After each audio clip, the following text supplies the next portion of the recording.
Hello student, आपका मेरे YouTube channel हैप्लम accountancy में स्वागत है।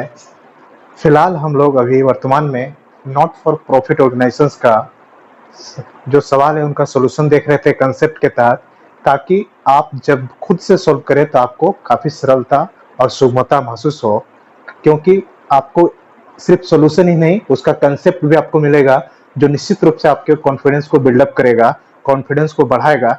तो चलिए इसी प्रोसेस को कंटिन्यू रखते हुए हम लोग नेक्स्ट सम 17 नंबर क्वेश्चन देखेंगे। आज 17 का है।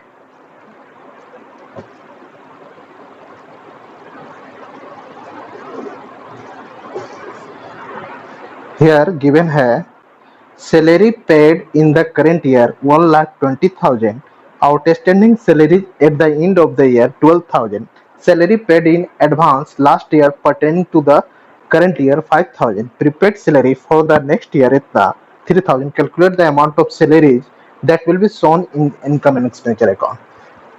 हमको अमाउंट ऑफ सैलरी निकालना है जो इनकम एंड एक्सपेंडिचर में दिखाया गया। तो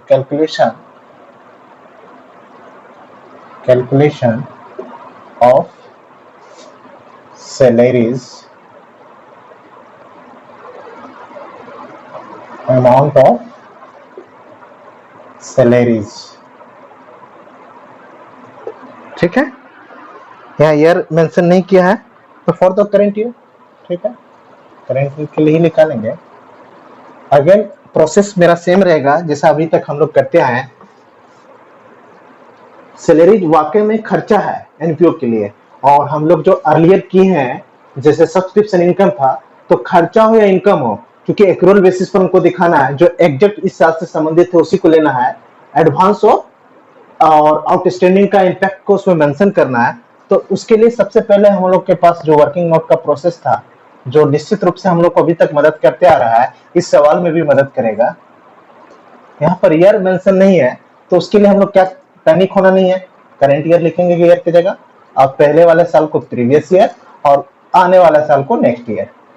क्लियर है? ईयर पहले लिखते थे 2018, 2017, 2019, मगर साल मेंशन नहीं है तो करंट ईयर ही उसी को रिप्रेजेंट करेगा। ठीक है, एक एक आइटम को हम लोग रिप्रेजेंट करते हैं। चालू वर्ष सैलरी पेड करंट ईयर में कितना है? 1,20,000। 1,20,000 गिवन था, करंट ईयर में पेड किए।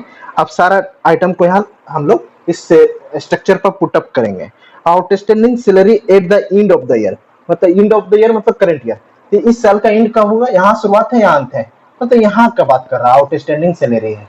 ठीक है, आउटस्टैंडिंग लिख दिए तो सैलरी को ही रिप्रेजेंट करेगा, क्योंकि उसी का वर्किंग नोट है। एंड ऑफ द ईयर कितना है? 12,000, इसको यहाँ मेंशन कर दिए। नेक्स्ट क्या है? Salary paid in advance last year, पिछले साल, pertaining to the current year, जो करंट ईयर से संबंधित है 5 ईयर। लास्ट ईयर हम लोग पेड किए थे, जो इस साल से संबंधित है, मतलब शुरुआत में होगा। क्या है? एडवांस सैलरी है।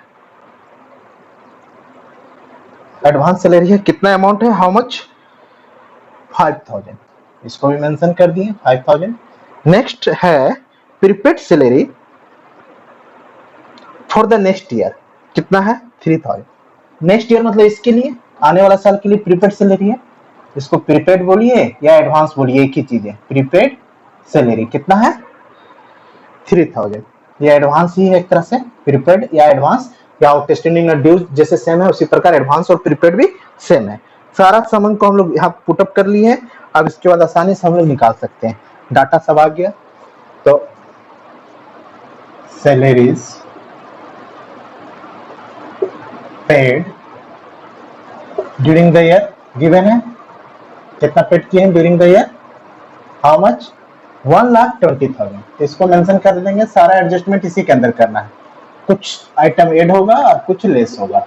ठीक है, कोई दिक्कत नहीं, पेनिंग नहीं होना। क्लियर है? अब हम लोग इंपैक्ट देखते हैं, कौन लेस होगा कौन ऐड होगा। एडवांस है तो एडवांस हमेशा फ्यूचर से संबंधित होता है, तो इसका अगर एरो से इंडिकेट करेंगे हम लोग, इसका एरो दिखेगा अंदर की आते, फ्यूचर इसका इधर है, अंदर की आते हुए इसका एरो दिखेगा, और अंदर के आने के बाद भी करंट ईयर के अंदर ही है, इसका मतलब इसको ऐड करना है। तो एडवांस सैलरी ओपनिंग हो गया, एडवांस सैलरी जिसको ओपनिंग या paid last year pertaining to the current year जो है एडवांस सैलरी, ब्रैकेट में हम लोग लिख सकते हैं इसको ओपनिंग, है ना? कितना है? ये ऐड होगा 5000, ठीक है। नेक्स्ट आउटस्टैंडिंग सैलरी है। साल के अंत में आउटस्टैंडिंग हमेशा किसको रिप्रेजेंट करता है? ड्यूज, बकाया को, पीछे से संबंधित। एडवांस आगे से, आउटस्टैंडिंग पीछे का कंसर्न रखता है। तो पीछे आने के बावजूद देख रहे हैं करंट ईयर के अंदर ही आ रहा है, तो फिर ये क्लोजिंग एडवांस है, क्योंकि ईयर एंड में है इसलिए इसको क्लोजिंग एडवांस सॉरी आउटस्टैंडिंग बोल रहे हैं हम लोग। ये भी पर्टेनिंग ईयर से संबंधित है, क्योंकि इसको अगर एरो से इंडिकेट कर रहे हैं तो इसका इंपैक्ट भी करंट ईयर में ही आ रहा है, क्योंकि ये पीछे से आउटस्टैंडिंग कंसर्न रखता है, नाता रखता है। तो फिर ये ऐड होगा outstanding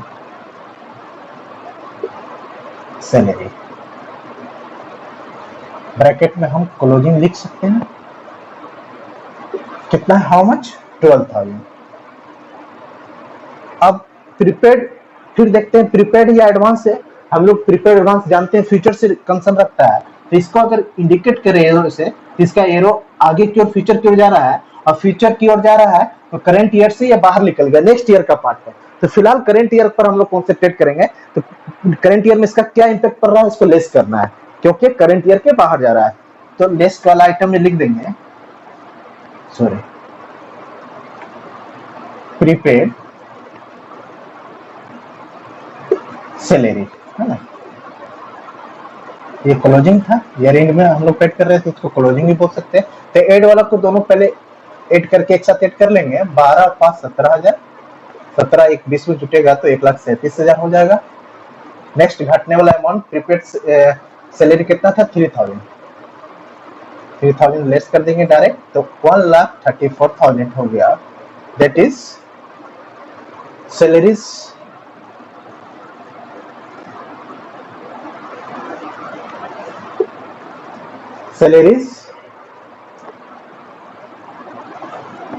concern to the current year, ठीक है। Which is salary which is shown, जिसको हम लोग कहां दिखाएंगे? Which is shown as expenditure या as expenses into income and expenditure account. Clear है? हमको इस सवाल में भी पूछा गया था कि सैलरीज का अमाउंट निकालिए जो इनकम एंड एक्सपेंडिचर अकाउंट में एक्सपेंडिचर के रूप में या एक्सपेंस के रूप में दिखेगा। तो क्लियरली हम लोग निकाल पा रहे हैं। इसी प्रोसेस को आप लोग आगे भी मेंटेन करेंगे। तब तक के लिए थैंक यू।